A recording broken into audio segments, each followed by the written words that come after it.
എനിക്ക് തോന്നുന്നു morning വാക്കിനായിട്ട് KSIDC chairman തന്നെ ഇവിടെ എത്തിയിട്ടുണ്ടെന്ന് തോന്നുന്നു. നമുക്ക് അദ്ദേഹത്തിലേക്ക് പോയാലോ? നമ്മുടെ ഹരികിഷോർ സാർ.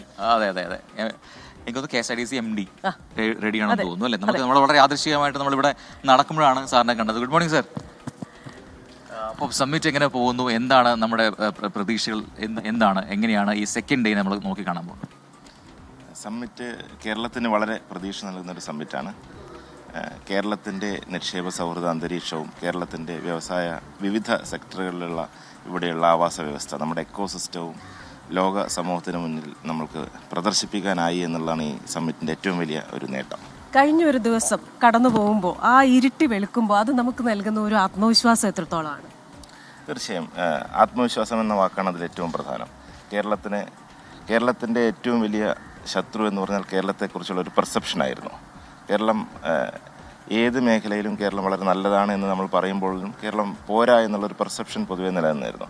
ആ ഒരു പെർസ്പെക്റ്റീവ് മാറ്റാൻ വേണ്ടി ഈ സമ്മിറ്റിന് സാധിച്ചു എന്നാണ് ഞാൻ പൂർണ്ണമായും വിശ്വസിക്കുന്നത്. അതുപോലെ ദാവോസിൽ നമ്മൾ നല്ലൊരു ഹോംവർക്ക് ചെയ്തിരുന്നു. ദാവോസിൽ പോയി ഇതിനു വേണ്ടി ഒരു ബാക്ക്ഗ്രൗണ്ട് വർക്ക് നമ്മൾ നടത്തി. ദാവോസിലെ ഇക്കണോമിക് ഫോറത്തിൻ്റെ ഫസ്റ്റ് പേജ് എടുക്കുമ്പോഴും അവിടുത്തെ ഒരു 13 ക്ലസ്റ്ററുകളിൽ ആദ്യം വന്നിരിക്കുന്ന കേരളത്തിൻ്റെ ഹൈഡ്രജൻ ഗ്രീൻ വാലി പ്രോജക്റ്റാണ്. അപ്പോൾ ഇന്നലെ പുറത്തുനിന്ന് വന്നിരിക്കുന്ന ഈ നിക്ഷേപകർക്ക് നമ്മളുടെ ഈ കോൺഫിഡൻസ് അവർക്ക് പകരാൻ സാധിച്ചിട്ടുണ്ടോ? ദാവോസിലും ഞാൻ പോയിരുന്നു. ഇപ്പോൾ ദാവോസിൽ ലോകത്തിലെ മുഴുവൻ വ്യവസായികളും ലോകത്തിലെ മുഴുവൻ ലോക നേതാക്കളും ഒക്കെ വരുന്നൊരു സ്ഥലമാണ്. അപ്പോൾ കേരളത്തെ 19 വർഷത്തിന് ശേഷമാണ് നമുക്ക് കേരള പവലിയൻ ദാവോസിൽ സ്ഥാപിക്കാൻ സാധിച്ചത്. ദാവോസിൽ കേരളം പോയത് തന്നെ വലിയൊരു നേട്ടമായിട്ടാണ് വിലയിരുത്തപ്പെട്ടത്.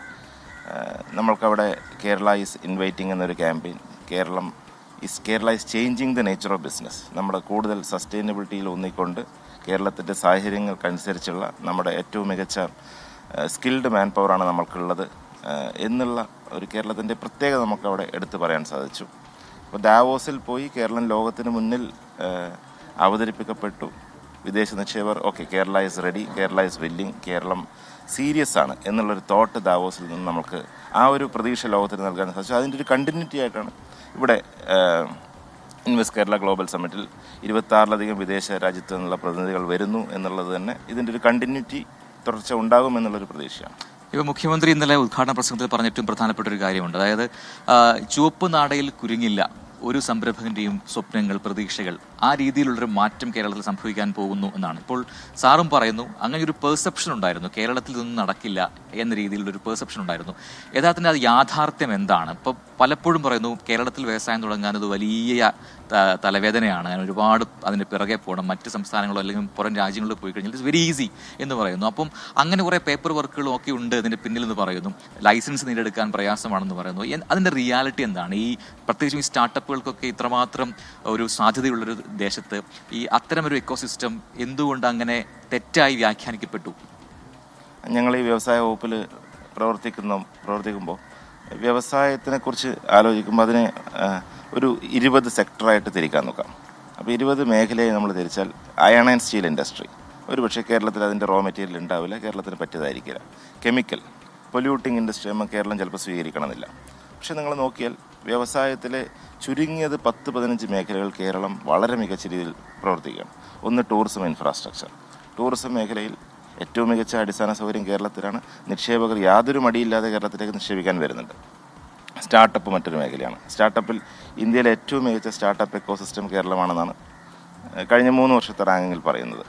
പിന്നെ വ്യവസായത്തിൻ്റെ മാനുഫാക്ചറിങ്ങിൻ്റെ സെക്ടറുകളെടുത്താൽ MSMEയിൽ വളരെ നല്ല നേട്ടമാണ് കഴിഞ്ഞ കുറേ വർഷങ്ങളായിട്ട് നമുക്ക് ചെയ്യാൻ സാധിച്ചത്. Aerospace and defence, maritime, marine food processing, ship building, rubber, അങ്ങനെ വിവിധ സെക്ടറുകളിൽ കേരളം വളരെ നല്ലതാണ്. അപ്പോൾ നമ്മൾ ഈ വ്യവസായത്തിന് നല്ലതാണോ എന്ന് ചോദിക്കുന്നതിന് വരെ ഓരോ സെക്ടറിലേക്ക് നോക്കിക്കഴിഞ്ഞാൽ നമുക്ക് തീർച്ചയായും ഇന്ന മേഖലയിൽ നമ്മൾ വളരെ നല്ലതാണ്, ഇന്ന മേഖലയിൽ നമുക്ക് ഏത് റോ മെറ്റീരിയൽ ഉണ്ടാവില്ല, അല്ലെങ്കിൽ മികച്ച വ്യവസായങ്ങളോട് ഇല്ലാത്തതുകൊണ്ടൊരു എക്കോസിസ്റ്റം ഉണ്ടാവില്ല എന്ന് പറയാം. അപ്പോൾ ആ ഒരു മേഖലയിൽ ആ ഒരു ആംഗിളിൽ നോക്കുമ്പോൾ വ്യവസായ കേരളം എപ്പോഴും നല്ല രീതിയിൽ പോവുകയാണ്. ഇനി ചോദിച്ചത് ലൈസൻസിനെ കുറിച്ച്. ലൈസൻസ് പല വ്യവസായങ്ങൾക്ക് പല രീതിയിലുള്ള ലൈസൻസാണ്. ചില വ്യവസായങ്ങൾക്ക് പൊല്യൂഷൻ കൺട്രോൾ ബോർഡിൻ്റെ ലൈസൻസ് വേണം, ഹെൽത്തിൻ്റെ വേണം, ഫയറിൻ്റെ വേണം, മറ്റു ചിലതിന് വേറെ രീതിയിലാണ്. ഓരോ വ്യവസായങ്ങൾക്കും ഓരോ രീതിയിൽ ലൈസൻസ് കൊടുക്കുന്നതിന് ഏകീകരിച്ചുകൊണ്ട് 2 സംവിധാനങ്ങൾ നമുക്കുണ്ട്. ഒന്ന് KSwift എന്ന് പറഞ്ഞൊരു ഓൺലൈൻ പോർട്ടലാണ്. അതിൽ രജിസ്റ്റർ ചെയ്താൽ ഒരു 1-2 മിനിറ്റ് കൊണ്ട് നമ്മൾക്ക് MSME 50 കോടി വരെയുള്ള വ്യവസായം തുടങ്ങാൻ സാധിക്കും. നോൺ റെഡ് കാറ്റഗറിയുള്ള MSME വ്യവസായം തുടങ്ങാം. 3.5 വർഷം കൊണ്ട് ലൈസൻസ് എടുത്താൽ മതി. ഇപ്പോൾ ഇന്നലത്തെ വരെ കണക്ക് നോക്കിയപ്പോൾ ഒരു 72,000-ഓളം പേര് K-SWIFTലൂടെ രജിസ്റ്റർ ചെയ്ത് ലൈസൻസ് എടുത്ത് പ്രവർത്തിക്കുന്നുണ്ട്. രണ്ടാമത്തെ സംവിധാനം സിംഗിൾ വിൻഡോ ക്ലിയറൻസ് ബോർഡാണ്. ഒരുമിച്ച് ഒരു സ്ഥലത്ത് പോയി കഴിഞ്ഞാൽ എല്ലാ വകുപ്പുകളുടെയും ലൈസൻസ് സിംഗിൾ വിൻഡോയിലൂടെ കിട്ടുന്ന ചീഫ് സെക്രട്ടറി അധ്യക്ഷനായിട്ടുള്ള സിംഗിൾ വിൻഡോ ഉണ്ട് സംസ്ഥാന തലത്തിൽ, ജില്ലയിൽ കലക്ടർ അധ്യക്ഷനായിട്ടുള്ള സിംഗിൾ വിൻഡോ ക്ലിയറൻസ് ബോർഡുണ്ട്. അപ്പോൾ ഈ 2 ലൈസൻസ് സംവിധാനങ്ങളിലൂടെയും നമ്മൾക്ക് ലൈസൻസ് കിട്ടാനുള്ള നടപടി സുഗമമാക്കിയിട്ടുണ്ട്. അതിൽ K-SWIFTൽ തന്നെ ഞാൻ നേരത്തെ പറഞ്ഞില്ല, pollution control board, panchayat, fire, health, ഈ ഓഫീസിലൊന്നും പോവാതെ K-SWIFTൽ അപേക്ഷിച്ചാൽ ഓൺലൈനായിട്ട് ഈ ഡിപ്പാർട്ട്മെൻറ്റുകളിലേക്ക് പോയി ഓൺലൈനായി ലൈസൻസ് കിട്ടുന്ന സംവിധാനമുണ്ട്. അപ്പോൾ ഇങ്ങനെ പ്രൊസീജിയർ സുഗമമാക്കുന്ന നടപടികൾ ഗവൺമെൻറ് തീർച്ചയായും സ്വീകരിച്ചിട്ടുണ്ട്. തീർച്ചയായിട്ടും രാജ്യാന്തര നിലവാരത്തിൽ നമ്മളിവിടെ ഈ ഒരു സമ്മിറ്റ് നടത്തുകയാണ്. അപ്പോൾ കേരളത്തിലെ ഓരോ സാധാരണക്കാരനിലേക്കും ഈ ആത്മവിശ്വാസം പകരാൻ നമുക്കൊക്കെ ആകട്ടെ. അപ്പോൾ ഇതിലെ പ്രഖ്യാപനങ്ങൾ പ്രായോഗികതയിലേക്ക് വരട്ടെ. ഈ പറയുന്ന പോലെ ജിം ആണെങ്കിലും എമേർജിംഗ് കേരളയാണെങ്കിലും അസന്റ് ആണെങ്കിലും ലോക കേരള സഭയാണെങ്കിലും ഒക്കെ വരുത്തിയ മാറ്റങ്ങൾക്ക് തുടർച്ചയായി നമ്മൾ ഈ പറയുന്ന $1 ട്രില്യൺ ഇക്കോണമി എന്ന് പറയുന്ന ആ ഒരു മുന്നേറ്റത്തിലേക്ക് പോകാൻ നമുക്ക് സാധിക്കട്ടെ. Sir, thank you so much for joining us. Thank you.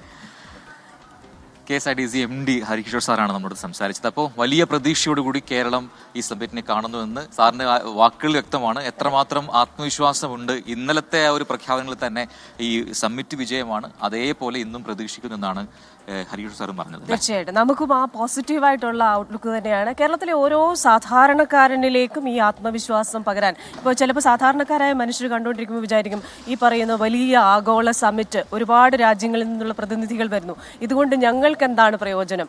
ഈ നിക്ഷേപങ്ങൾ വരുമ്പോൾ എത്ര പേർക്കാണ് തൊഴിൽ ലഭിക്കുക? എത്ര പേരുടെ പോക്കറ്റുകളിലേക്കാണ് പണം വരിക? എത്ര വികസിതമാവുകയാണ് നമ്മുടെ സംസ്ഥാനം?